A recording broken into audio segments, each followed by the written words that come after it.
The topics and opinions expressed on the following show are solely those of the hosts and their guests and not those of W4WN Radio, its employees, or affiliates. We make no recommendations or endorsements for radio show programs, services, or products mentioned on air or on our web. No liability, explicit or implied, shall be extended to W4WN Radio, its employees, or affiliates. Any questions or comments should be directed to those show hosts. Thank you for choosing W4WN Radio. Are you ready to take a journey? Let's connect with the healers of the world. It's that time. It's time for the Language of Healing on W4WN Radio and Talk 4 TV. Now here's your host, Dr. Nicole Fortin. Hola, everybody. Welcome to the Language of Healing on the Women for Women Network. Whether you're watching us live right now or catching the replay on all of the streaming platforms, welcome. Happy to have you here. And today we're just gonna go back to the basics, because perhaps you've noticed you've been going through some shifts and changes, and September brings that new school year season here, and so it's almost like a reset for a new year. Check in with your intentions, what you're doing it for, and how today we're going to touch on how Chinese medicine and acupuncture can help you in living your best life in harmony and balance, and getting the most out of your situations, your environment. Exploring some things, whether you're new to acupuncture and Chinese medicine, or you want to expand on some of the knowledge you have already. We have a very special guest today helping us with that conversation. And we, of course, have the Pipe Man, our co-host. Let's bring him on. He's the reason why my voice is a little raspy today after being at a festival, a very dusty festival for the weekend. So forgive the frog voice. Hey, Pipe Man, how's it going? Are you just a frozen on the screen?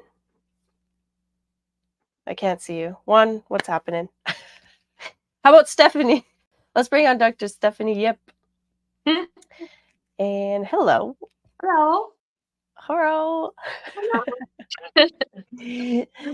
Yeah, thanks for joining us. So what about Chinese medicine? What difference does Chinese medicine make in your life? I know it's a very big question, but what have you noticed? Well, I think I live my life by Chinese medicine. I mean, especially as I get older, all of my choices are around keeping myself like the best version, so healthy and whole. And I do that through the lens of Chinese medicine. So truly, it's like everything. Yeah. Yeah. Chinese medicine is like a big umbrella. It encompasses so many aspects. Actually, one thing I wanted to mention, because Chinese medicine is, in its core, in its essence, is very preventative medicine. So in, olden days, doctors would actually get paid to not have patients. Like, if all of your patients are healthy, then you're doing a good job. If they don't have anything, but if all of your patients are sick, then you're obviously not a very good doctor. I want to get paid for having no patients. Yeah, I know, right? Yeah.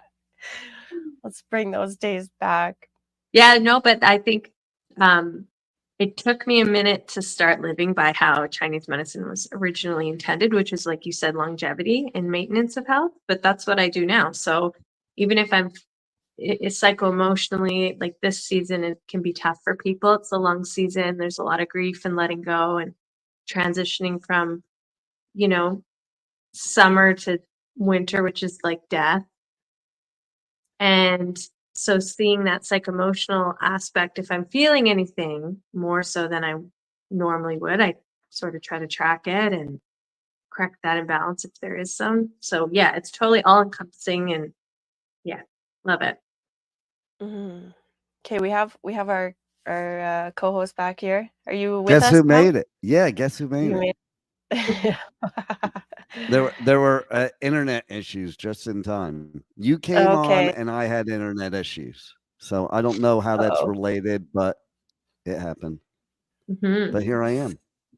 too many powerful forces all at once. That's true. Yeah. So Yeah. So, I yeah, just I want to hear you. say also that, like, I got some acupuncture done this weekend at Aftershock because I couldn't breathe, and I think it definitely helped one of the days for sure. Mm. That festival dust. Uh, yeah. Get that Wei Chi. It's serious. Yeah, serious business. Yeah, Wei Qi is defensive Qi. Yeah, your first line of defense. Yeah, first line of defense. Yep. Um, through the lungs, yeah. So, okay, another thing, maybe we can. I left this topic a little bit broad for today because there's so many aspects of Mhm. medicine, and because acupuncture is just like one branch of it. Then there's the herbal Yeah. medicine. There's things like qigong, or even in olden times that astrology, like knowing the cosmology, right? Right. Cosmology. Um, And like diet. yeah, yeah, of course. Yeah. Yeah. I'm a So big proponent of diet. Nicole will As are tell you, we. Yep. like it's extremely important. It blows my mind people that have like sicknesses because of their diet and still will eat that way. Like people with cardiac disease that are going to eat a greasy bacon cheeseburger, Mm, or people that have diabetes that drink a bottle of Coke a day. And it's like they complain about how they feel, but yet they could easily change that just by eliminating the things that are making them feel bad. exactly. I think in some way we get a little bit, that like addicted to these things. Our body has that chemical desire for it, or maybe out of habit, you do those things. And so what okay, one thing that really fascinated me when I first started really getting into acupuncture and Chinese medicine was like some my sweat changed. And it was never something that I wanted to go in being like, I have a problem with sweating. And it wasn't like too much or too little. I just noticed that like my body was able to cleanse differently, like it Mm, was rebalanced.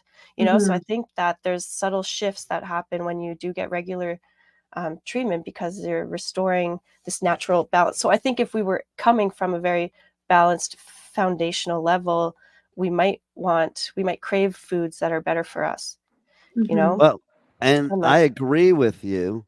And I also found out that, those cravings and those addictions are a symptom of diabetes, not a cause of diabetes. People think it's the right. cause, but if that were the case, everybody that ate loads of sugar would get diabetes. They don't. But I know in my own experience that I found that one day I ate a whole box of Oreos. Now, if it was a box of brownies, that would have been normal for me. Oreos were not my thing. And I'm like, well, that was weird. Meaning I ate it literally in one sitting watching a TV show. And I didn't Mm. even notice. And I was admittedly always admit chocoholic, sugar addict, carbaholic. I used to argue in my 20s with people that talked anti carbs. I was one of those people. I was like, oh, you need carbs. But the difference is I would go to like business meetings where they had the continental breakfast, and I'd eat like 10 Danishes, and I never gained weight either. So it's like when people say, "Oh, you had diabetes, you never were big." Yeah, that's not true either. You're not necessarily big when you have diabetes, but I reversed my diabetes in 6 months with just food. And yes, I did. I was a serious addict, but car I quit carbs, smoking, sugar, and we can call it all kinds of crap, all and chocolate, all in one day. The only Mm, one that didn't survive that time was the cigarettes. So right. apparently, I guess the cigarettes was the strongest addiction. But like I can tell you, in one sense, it was really easy. In one sense, it was really hard. It was really easy because I made a decision. Like when I decided to do it, I went on a cruise, like a 2-day cruise. I decided I was just going to like go deep on everything I'm not supposed to eat on that cruise. And the minute I step off that boat, then I stop. Your And I, last binge. yeah, 100%, Yeah. 100%. And it works because I did that with smoking too, So, but it's you making a decision too. That's the problem. A lot of And some times we people don't I think, want to. Say yeah, that it's again? easier for it's definitely that sort of I'm similar. I had a situation where I had to just make a choice to flip my lifestyle, and it was an easy choice. But like a lot of our patients just can't seem to do it. And I think Well, we live in like a culture of ease and they want things quickly. So mm-hmm. we're not used to like preparing food and it takes time. Like in older cultures, that's very much ingrained in everyday life is you take time to Yeah. prepare your food, where in our culture it's fast food, microwave, frozen, pre-cooked, like everything's quick and those things are nutritionally deficient Well, also and big usually, pharma, you yeah, know, high that, sugar. So that's where we see all this disease, especially in North America, is definitely rooted. I mean, my son said Mhm. to me, he goes, I got to give you props, Dad, doing what you do. I would have just taken the meds. And my Yeah, purpose of changing diet was not I wasn't afraid of dying. I was afraid of living like that, like somebody would live yeah, with diabetes or taking any big pharma meds. And yeah, and that's where everybody's so brainwashed because I said to my son, I mean, you do realize that even when you take the meds, you still have to eat the way I do. I just yeah, choose to do it without the meds. yeah, Mhm. yeah, and Yeah, then you get I the see side that. effects. Yeah, Right, like, and I know in practice, there are some herbs that are, like, equally as effective as metformin, and yeah, if you're taking that and then you start changing you start getting the acupuncture and taking Chinese medicine, and then suddenly those drugs aren't doing, like, what they're supposed, or now you're out of balance again according to that. So sometimes people are a little reluctant to really dive into something that will rebalance their body because they're taking these drugs now, right? And then you've got um like their doctor saying don't take that stuff or something, right? yeah. Like That's the yeah. big push. They have to sort of, they're we're not working together like with these Mm, Western medical doctors to be able to say yeah, like, let's try. You keep watching their blood, you monitor them. Let's try this. See if we can get them stable. and If we that's what was can, so great. awesome about Hmm. China is because they literally study both Eastern and Western medicine, in their Yeah, hospitals, and they're very um like they work together. yeah, So they're not really separate. If you wanted just one or the other, there are places you can go if that were more specialized in that. But in yeah. general, the hospitals are like treating it with both styles of medicine. Hmm. Yeah. Yeah. And the And integration is just the way Chinese medicine works within the body, like we were saying, the longevity medicine. Yes, we can treat acute things, and yes, we generally do get mhm, patients coming in when we're already at this chronic stage or the wheels have already fallen off. But truly, like if you were to see your Western medical doctor for like the emergency or when things get really serious, while having Chinese medicine to support you, like the harmony of the two actually work really well. And they're not mhm. like at odds where I think a lot of Chinese medicine doctors feel that Western medicine is at odds with us. And I think a lot of Western medical doctors feel like we're just, pseudoscience or we don't have anything to offer. But yeah. Well, I have a story about that too because I've had 2 heart attacks. One of them was caused by Western medicine, Mm, but the first one, when I picked out a cardiologist, I went to this cardiologist and I was already taking like supplements from my naturopath and so I brought them with me to the doctor's appointment. And I just wanted to find out if any of them would conflict with whatever they were doing because that's another thing you have to check when you're doing both Eastern and Western Of medicine. course. is you have to make sure it's not conflicting. For instance, if they put you on a blood thinner and you're taking a supplement like I was with a lot of spinach, then you're double blood thinning. That doctor refused to even look at the bottles of the supplements at all. He just basically said, yeah, that stuff was all good before, but now you actually had a heart attack, so that stuff's not going to do you any good. And he was so against it that I walked out and I literally called everyone in my area, had called every doctor in my area to find out, not a doctor, a cardiologist that would be pro natural medicine or pro Chinese medicine, but would be at least willing to be open to it. Yeah. And, That's hard to and find. yeah.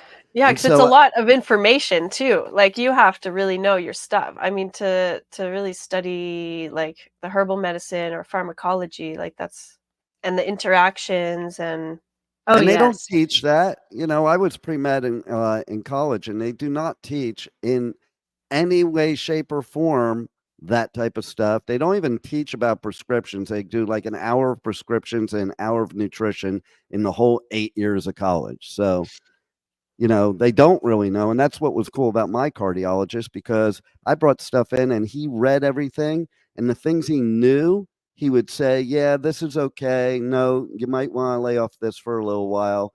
And then the ones he didn't know, instead of acting like it was a know-it-all, he basically Google searched it, because he admitted that he didn't know anything about it. So instead of just saying no, he decided to research it while I was sitting there and gave his opinion based on that. How Good often old do Google. Western doctors do that? yeah, of course, you always got to check your references, Mhm. But especially when you've been in the industry for a long time, like there are some basics that are there, but well, Yeah. and things are changing, especially with like prescriptions. Things are changing and evolving all the time. What I find fascinating is that well, I was inspired, this is a big project, but and probably what stops a lot of that um cross like not contaminated integration, I guess, Mhm. is like Mhm. that when we look at a herb, a medicine, we classify it in a very different way than Western medicine. So really, Right. you have to understand both forms of medicine and how it will work. And but I mean, as we go along, like what are some like valerian? I think is like quite a common one that's both used in Eastern and Western medicine, different Yeah. um for similar effects, so I think there are a lot of similarities. It just takes a lot of work to dissect that Yeah. and to have For to sure. know both realms really well. So yeah, Yeah. Chinese medicine, I think, is an misunderstood um profession or approach to medicine, and that's kind of what the language of healing is about to me too, is to share insights and knowledge from old traditions, right? That we Yeah. think are like folky medicine, but it's really what's gotten us here this far. And then anything modern medicine is pulling from those traditional aspects, whether they like to admit it or not. So, anyway, the point is to initially live life in accordance with nature, aka the way, the Tao, and then things go more smooth in Mhm. those transitions. Yeah, Steph, you mentioned like this time of year with the lung and the grief, and that's Yeah. something I we were going to talk about last week, but we didn't go too deep into it. But the connection with depression, grief, anger Mm. this time of year. Mhm. Yeah, do you have anything to add or share? Um, I mean, I think in terms of like what Western or North Americans can feel, especially if you're in a place that has seasons like we do, like that seasonal affective disorder sort of starts to come. The days are getting shorter, the leaves are dying, the weather's getting cooler. Naturally, like the mood is sort of decreasing, or at least that's what we see. And then it's busy. Like school is full blown. People are getting ready for holidays and like things are happening. I think like September's the heaviest birthday month. So there's just like a lot of stuff happening in this short period of time. And in Chinese medicine, yeah, it's the season of the lung. So that's our like first line of defense and our breath. And in terms of emotion, it's sadness and grief, and like you said, letting go, or like being able to move through things. People are getting like allergies and colds. It's just like a lot, I feel like, this time of year, isn't it? Mm-hmm. Yeah, like kids are Yeah, back in because it's school. it's like the harvest. Well, we just had Thanksgiving here in Yeah, Canada, and it's like yeah, harvest time, where you cultivate all the fruits. Like, think about the size of a seed, and you're spreading those seeds like in the springtime, and then all summer it comes to fruition or over the year. And then when you're picking it, they're bigger sized items. So it takes right. time and effort. And I feel like we're opposite in Pick North it. America than what we used to be. Like when we used to be more farming, harvesting, gathering, this was the season of celebration, right? All of your labor was coming to fruition. You were getting all the fruits of that labor, literally, and hoping for abundance to like get you through the winter. And it was time of rest. Like you just worked your ass off for months. And now days are getting shorter and we're resting more. Where I feel like in our culture, it's opposite. Like it's full gung ho, especially like if you're a parent. Shit is crazy this time of year. Lessons, No doubt. sports, kids, wild. And like, I just think, yeah, we tend to wind up instead of naturally maybe wind down after the long days and the summer months and the hard work. We're sort of living a little opposite.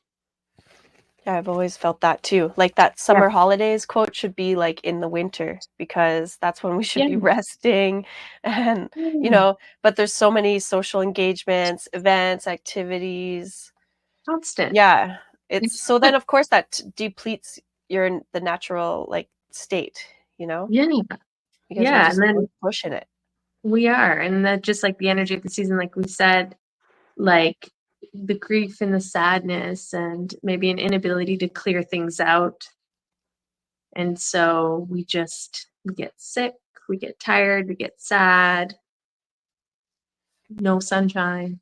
The no sunshine is huge. And then the Yeah. overeating, like they say flu season because it's cold, which makes no sense because cold is not what breeds it. It's the overeating of Thanksgiving or at least here in the US, Thanksgiving and Christmas all in 1 month.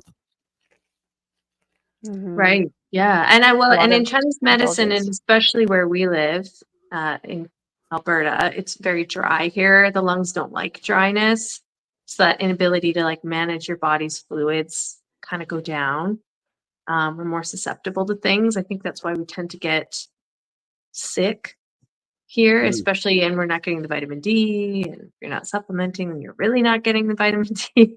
And then, yeah, you're eating all this like, you have Thanksgiving, and then Halloween, and then it's people go on holidays before Christmas, and then Christmas time, and yeah, just recipe for disease and unwellness. No doubt. Yeah, and like really naturally that time of year, the water quality or the kidneys, like our root of life, where we should be really resting and rejuvenating ourselves. And that's next, right? That's after the lung season, it's kidneys. So yeah. sort of. Yeah, so I think it is a hard transition because you're kind of like being forced inward when there's other forces pulling you back out. So it's like a bit of a push-pull dynamic. Yeah, and like I said, people don't. Exhausting. What I see in my practice is it's very hard for people to do anything that takes time that's like worthwhile, like cooking food slowly, sitting down to eat your food slowly, getting up and exercising with your natural rhythms, like when the cortisol is high, like getting to bed early. They don't really like to do those practices that are going to like get to that longevity. Mm. Yeah. Takes effort. That's where the willpower, when we were talking about, like, yes, you can decide in one day Yeah. to change your life. It's just like, isn't it interesting that in theory that's makes sense. We could all do that. But we wake up that morning and it's like you're still hardwired this way. So if you have the strong will, which is that kidney energy, the essence, that spirit, Mm-hmm. like that's the main driver. And AKA why we call that like the root of life. Because Yeah. without the will to do anything, you're not likely to do it, Yeah. So I think that things like the herbs, I mean, what they're intended for is to restore balance in your body. And then once your body is balanced, you don't really need that medicine anymore. Like now you're good, you're whole, And that's the other and that would beautiful change. thing. Yeah, about Chinese medicine, like Mm. what you're saying, doctors sort of wanted you to be on this medicine forever. And in Chinese medicine, our goal is to get your body doing these processes on its own. So facilitating it when it needs a little bit of help.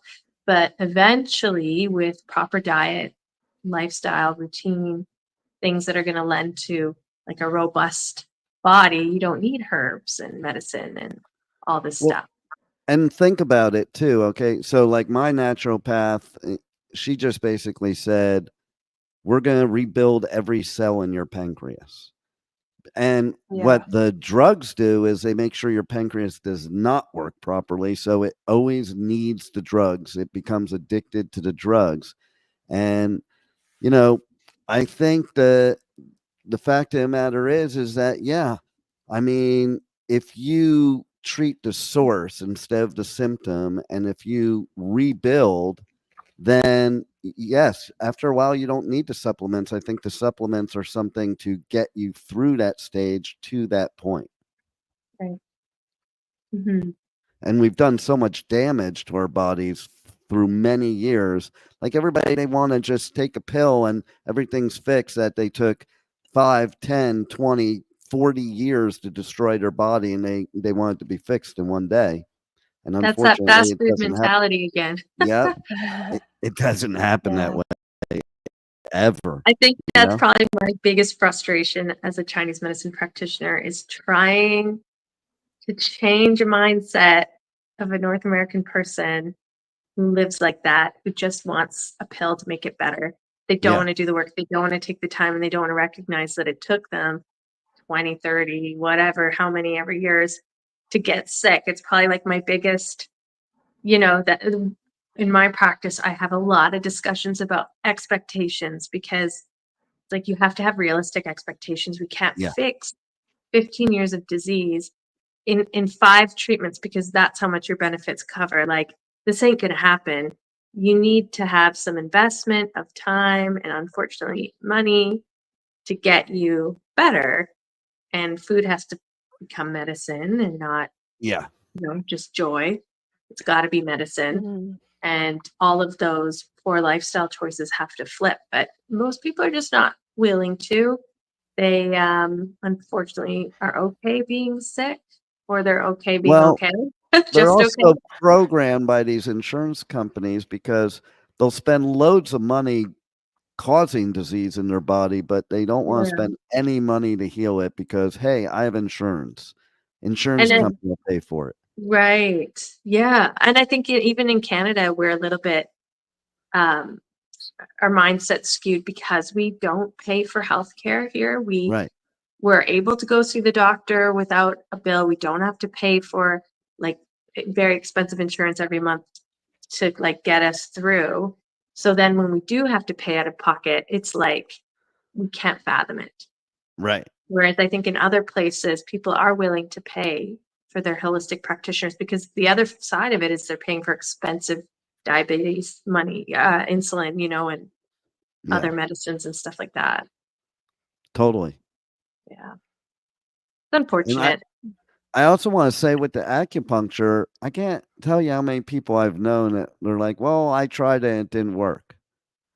Yeah, And I was gonna say that's a bit. they probably only tried it once. And it's like, Yeah.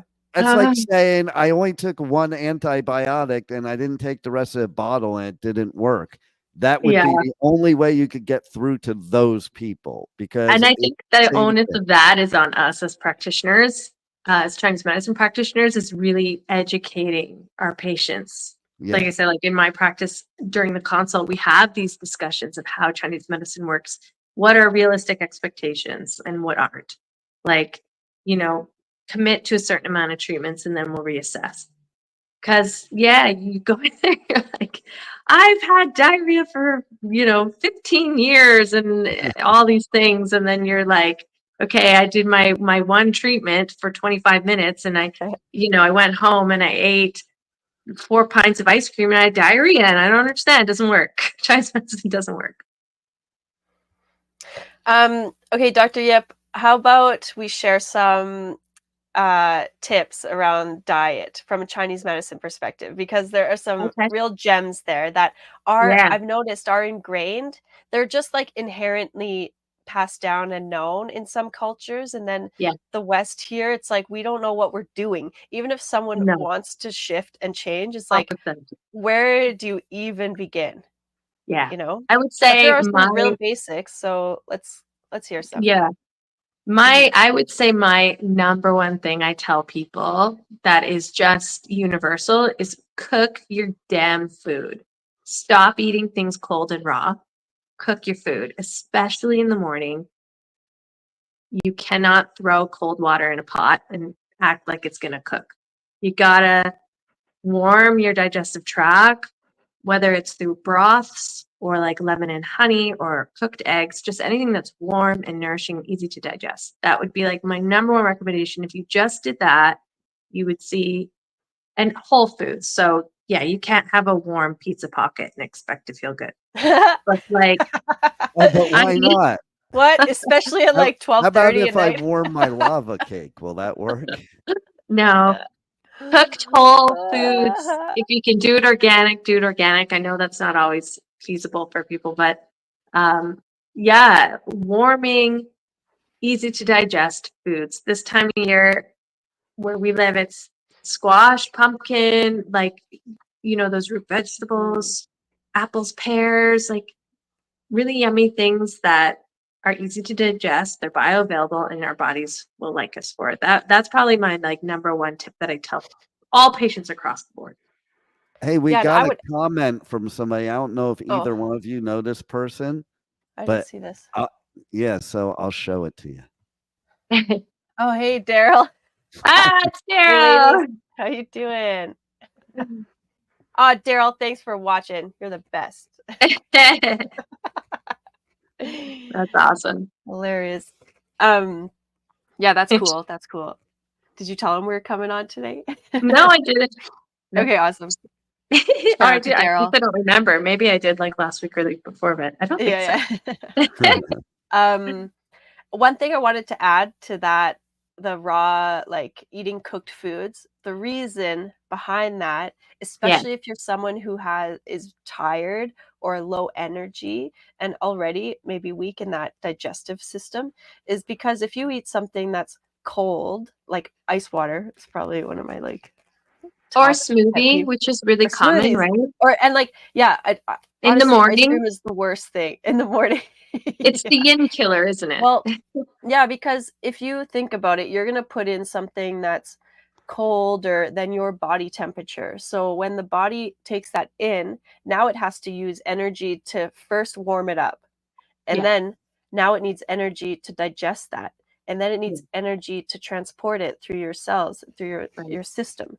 It takes Right. energy to break that stuff down and pick out what's nutritious and what needs to go. So if you're ingesting the coldness, you're wasting energy. Eat something that's cooked and pre-digested so it goes right into your body as usable source. Yep. So that's Yeah. yeah. So But I think we have a lot of internal heat and people want those, they crave those cool foods, to Right. so what balance about that these heat. But raw diets that people promote? I mean, They usually, 100% it has to be like environment related too. If you yeah. like, you can maybe get away with it if you live in like a warm climate. But you Costa notice Rica. people that live in very hot countries or Yeah. places eat really spicy food, right? Like they're Yeah. not, you know, eating all the cold raw stuff. I would But say for the most part, it doesn't, like in Chinese medicine, a very fundamental principle is the body doesn't like cold. It doesn't like cold. It likes warmth. It likes neutrality or warmth. And I think, yeah, if they were craving like the cool, there's other ways to get it, like cucumber or watermelon, or like the pears again, like promoting the yin of the body that the part of Chinese medicine, that yin nature that cools and moisturizes and does all that. But So for the some most part, vegetables and some fruits are okay to eat raw. in moderation, for sure. Mhm. There's some constitutions, like I'll have some patients where I'm like, no, you need like nothing raw, nothing. You need to be cooking everything. That's very specific. Like Nicole mentioned, like somebody who's very tired, like a yang deficiency, we call it, or spleen qi deficiency. We would really want them to stay away from the raw. There are some constitutions that can handle it in moderation, though. And I wouldn't say Yeah. the first thing of the day is to be cold, right? Maybe start warm, have some cold fruit, but you should be warming up that pot, that cooking pot, which is the stomach. And things like congee, you know, are really good. Yeah. You know, Oh, I like the lived off congee for like 8 months. Probably yeah, 8. Morning, yeah. noon, Do and you want to night. share? Do you want to share a little bit about that? I think it might be good for another day because it's a long topic, isn't it? All right. Yeah, fair. Yeah. But no, I had a health crisis, and truly, like, diet was what turned it around. A big aspect of that in my situation was a weak middle jaw, or weak digestion. So I had to do everything I could to lend some strength and support to my digestion, and that I did that through just eating congee, which is like a rice porridge with bone broth and very just absorbable things where my body had to exert zero energy to get it in.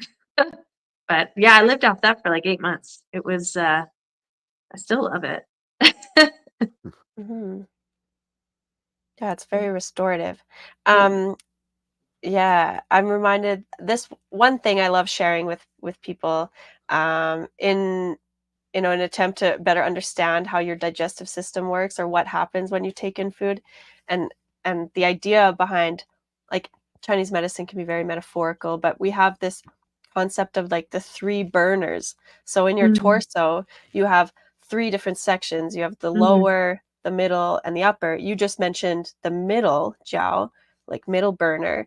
So it like visually, it's as if the bottom, the lower one is a fire, an open fire. You put the wood on there, and we've got fire cooking and sparking. And then the middle jiao is the cauldron. So this is where like we're cooking the food, right? So if you don't have mm, enough fire from the bottom, which would be things like your adrenals, your, you know, mhm. like your constitution, your Yeah. passion, like things that really spark that fire.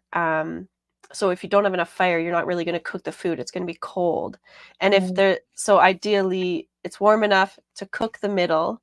And then once that's cooked, you start to have the steam at the top, right? Like a warm meal has Yeah. steam, and the steam is the usable nutrients that get distributed through your body. So if you're constantly eating cold and it's not really getting to transform, then you're not having that steam or the mist that's nourishing your cells, right? So I you're, love that and then analogy. yeah, and then when things are Yeah. cold, it's stagnant. It doesn't flow. You know, Yeah. you don't put like cold on something to help it heal. Like you need movement, you need blood flow, you need circulation. Yeah. I love that. I remember that Yeah. analogy from school. I love it. I think I even Mhm. remember the drawing on this board. of the Yeah, sure. steam in the fire. Hmm.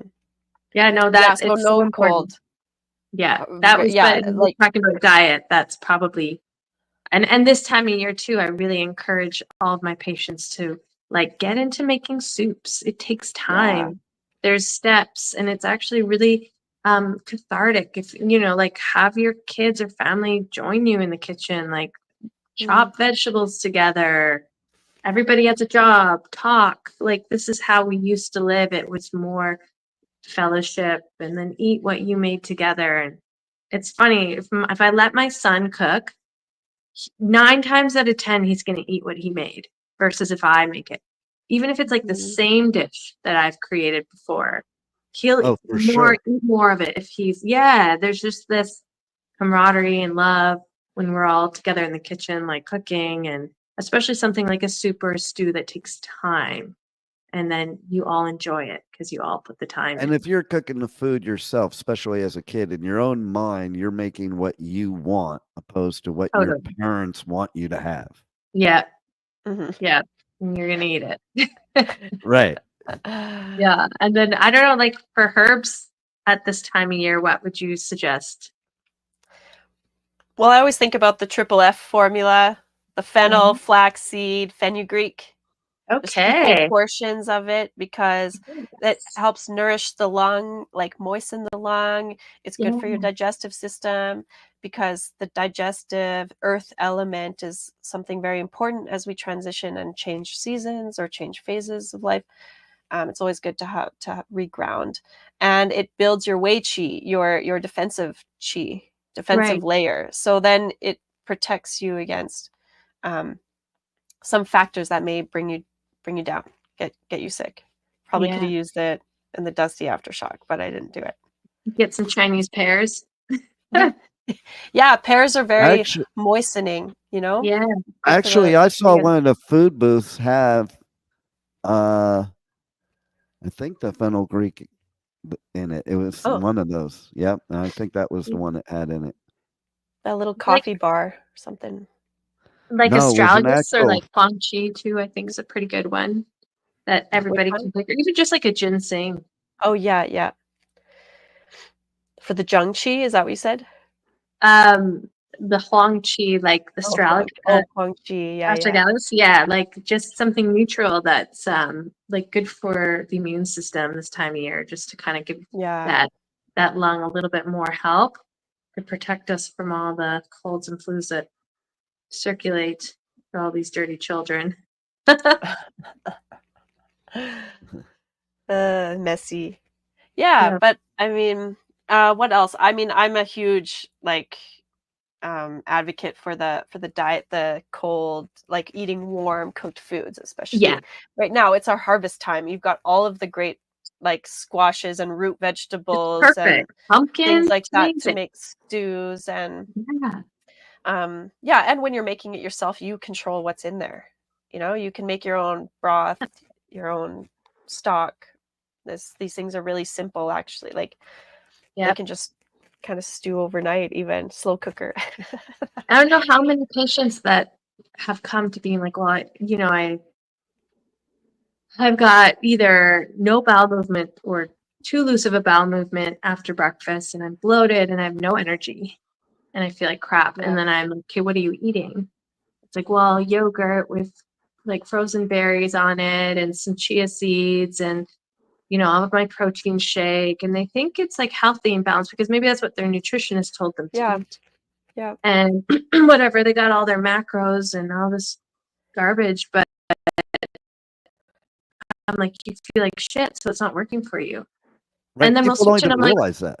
No. Yeah, because it's just.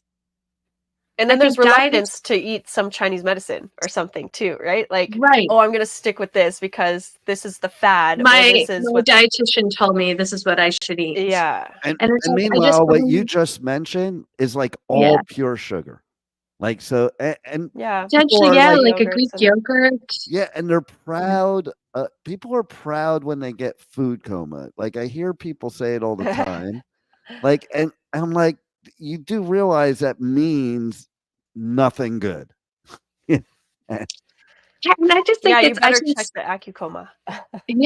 I can see how people get frustrated because they think, this cold smoothie that has the kale and the avocado and everything else, they're frozen berries and a scoop of Greek yogurt, no sugar. Like they think it's good because they've been told that. But diet is so individual too. Like what's going to work for my body and what I need Mhm. every day is going to be different than Nicole's or yours, right? That's So it's so like, important right there. People don't it's realize important that. to know what your body needs or doesn't need. But yeah, when I get these patients, I'm like, just try it for a couple weeks, having something warm, whether it's a warm broth or cooked eggs, some sort of like maybe a root vegetable or even an oatmeal. The carbs are scary to some people, but I'm like, just try it. You're going to have more energy. It's going to be lasting energy. So it's not like you get that jolt in the morning and then you're crashing at noon, Yeah. and you're going to not be bloated and feel terrible. And we're always right. It always seems to help. Like, and then it's going to help level your blood sugar too, because if you have the warm cooked high protein, high fat, long burning grains, you're not going to have that spike and then the Mhm. crash. It's even interesting, like, because a lot of the health food nowadays is all marketing. Like, even if you go back to V8 and people drinking V8 as a healthy thing, it's like one of the most unhealthy things. Yeah, And I forgot about V8. and it's amazing when you start reading labels what they put into stuff. Like when you see a high content of sugar in frozen broccoli, like it kind of blows your mind. Like, why did they put sugar in Oh, here? And or Yeah, anything like that. Or like you were saying before, there could be things that are high sugar, but if they're high fiber too, or if it's something, if you're eating the proper thing, it won't give you that spike. Even with rice, white rice is horrible for the spike, but white basmati rice is not. So, mm, you have to kind of know these different things, or even how far along something is. Like bananas can be either good for a diabetic or the worst thing for a diabetic. And they're right, good when they're still partially green. Once right, they're really ripe, that's when they're just pure sugar. You right. know? And that's right. Like even with the rice, food combinations are important too. Like Yeah. how you're yeah, pairing food and then how you're preparing food is Yes. important. yeah. So, like we were saying with the congee, I don't think you get the spike when you're eating congee, do you? Like, I don't think you get a blood sugar spike. I don't think it raises your glycemic index. I'm Well, not it's like sure. it's so it's so broken down. All Yeah, that stuff has already had time to process, and you're just yeah, yeah, And it yeah, is different getting for the every essence of it. person. You can't just give a one size fits all. And I think that's Yeah, when it's important also to go to professionals like yourselves, because people think natural medicine is DIY. And right. yeah, DIY could kill you because you know, let's say somebody says, go on this juicing program. And let's say you're already a diabetic. That could kill you, The but influencer influence, right? You have all yeah, these randoms on Instagram, and I'm always like, where are you getting your information? Or they're like telling everybody to take a certain, I see a lot of these people, I don't know what their background is, but they'll like have one Chinese herb and they're like hawking it. And I'm like, well, no, this isn't going to be good for everybody. Like right, this is going back to like being properly trained. yeah, You can't just pick a formula and say this is good for anybody with diabetes or right. anybody with a lung condition or cardiovascular condition. No, it's not. It's very individualized. It isn't like Western medicine where here's the umbrella of what it treats and here's everybody underneath it. I Like call it the cocktail. They do too. yeah, Like when you have a heart attack, they tell you this is the cocktail. I'm like, well, I'm not that taking those everybody things. gets. Yeah, they yeah, say that. They said that to me. I'm like, well, I'm not taking that. There was one specific thing. I'm like, I don't care. I'm not taking it. Yeah. But that's the cocktail. And they literally use that term, and it's like, wow. And with Chinese medicine, this is I think why I love it so much is there's always when you find the root or like that diagnosis for the person, you find the right formula for them, the difference is huge. So if you're Absolutely. treating like menstrual mhm, pain, you find the root cause of this menstrual pain, you find the right formula, it's amazing. But if I have another woman come in with menstrual pain, I give her the same formula, it might not work as well. It might actually make it worse. So it's like that, even back to diet, like, you know, some people could do okay with smoothies in the morning, maybe. Right. But like myself, no, there's no way. It would destroy my body. So, Nicole, it's time. I know. Steph, why don't you tell us how we can connect with you and how people can reach out? Okay. Your socials, your website. Yeah, you can find me at the root_wellness at The Way, or on Instagram, sorry. And then I work at a clinic called The Way Holistic Collective in Calgary, Alberta. So that's also where you can find me. Awesome. Okay, thanks for joining us today. That hour just flew by. So I know it did. Thanks for having me. We'll have to meet again. Yeah, We the need next another time. episode of what she said needed basically its own episode. Oh yeah. Yeah. That's a big one. 100%. We'll do that. And food combinations. That's kind of an interesting thing maybe we can dive into as well. Yeah, Yes. you should get Gat on that one. I know. I was like, we need Dr. Dr. Gat Gat. here too. Yes, Yeah. he would be great to have for that. Yeah, 100%. Culinary expert there. Okay, well, thank you everyone for listening and tuning in this week on The Language of Healing, w4wn.com. Find us every Tuesday at 2 p.m. Eastern Time. We'll see you next time. Bye. Wow, what a show today. And the journey does not stop here. Come travel the world with Nicole every Tuesday at 2 p.m. Eastern Time as together we become more fluent in the language of healing on W4WN Radio and Talk4 TV. See you next week.